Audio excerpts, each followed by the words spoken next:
Good morning everyone. मैं शिवानी देखो business में आपका स्वागत करती हूँ।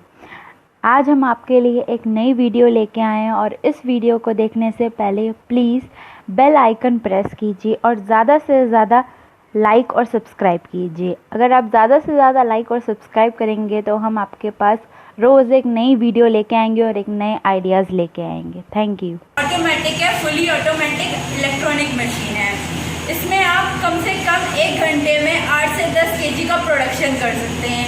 ये अभी हम न्यू लेके आए हैं वीडियो, ठीक है। जैसे कि आप देख रहे हैं इसमें वायर है। पहले आप इसमें वायर से स्टार्ट। अब मैं आपको ये स्क्रबर मेकिंग मशीन चलाना बताती हूँ।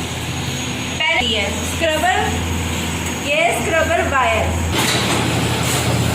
इस मशीन की कैपेसिटी 8 से 10 केजी की है।